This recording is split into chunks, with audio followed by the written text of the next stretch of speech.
வணக்கம். ஆகாஷ்வாணி புதுச்சேரி செய்திச் சுருக்கம் வாசிப்பவர் ஆதவன். குற்றம் புரிந்துவிட்டு வெளிநாடுகளுக்கு தப்பியவர்களை பிடித்துக் கொண்டு வருவதில் உள்ள சவால்கள் மற்றும் இதற்கான உத்திகள் குறித்து சிபிஐ சார்பில் ஏற்பாடு செய்யப்பட்டுள்ள 2 நாள் மாநாட்டை புதுடெல்லியில் நேற்று உள்துறை அமைச்சர் திரு அமித்ஷா தொடக்கி வைத்து பேசினார்.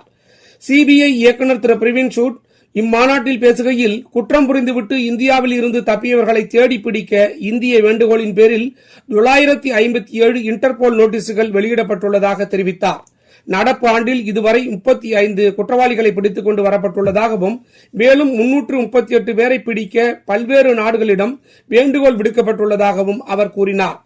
புதுச்சேரியில் தீபாவளி பண்டிகையை முன்னிட்டு சர்க்கரை, எண்ணெய் உள்ளிட்ட 6 வகையான மளிகைப் பொருட்களை முதலமைச்சர் ரங்கசாமி இன்று காலை திலாசிப்பேட்டை முதலமைச்சர் ரங்கசாமி வீட்டின் அருகே வழங்கி தொடங்கி வைத்தார்.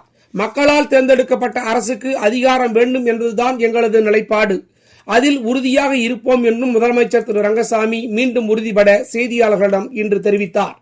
நாடாளுமன்ற உறுப்பினர் மேம்பாட்டு நிதியின் கீழ் உழவர்கரை நகராட்சி சார்பில் 38 லட்சம் ரூபாய் செலவில் புதுச்சேரி லாஸ்பேட்டை தொகுதிக்கு உட்பட்ட அசோக் நகர் சிமெண்ட் சாலை மற்றும் கழிவுநீர் வாய்க்கால் அமைப்பதற்கான பணிகளை காங்கிரஸ் மாநில தலைவரும் பாராளுமன்ற உறுப்பினருமான திரு வைத்தியலிங்கம், காங்கிரஸ் சட்டமன்ற எதிர்க்கட்சித் தலைவரும் தொகுதி சட்டமன்ற உறுப்பினருமான திரு வைத்தியநாதன் ஆகியோர் பூமி பூஜை செய்து தொடங்கி வைத்தனர்.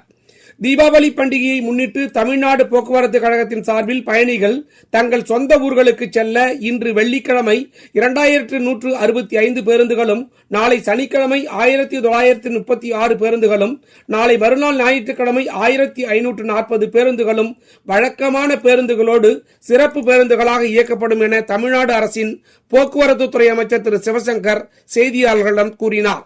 தீபாவளி பண்டிகையையொட்டி நேற்று மட்டும் இயக்கப்பட்ட சிறப்பு பேருந்துகளில் 1,28,275 பேர் பயணம் செய்துள்ளதாக போக்குவரத்து துறை தெரிவித்துள்ளது. இத்துடன் இந்த செய்திச் சுருக்கம் நிறைவு பெறுகிறது.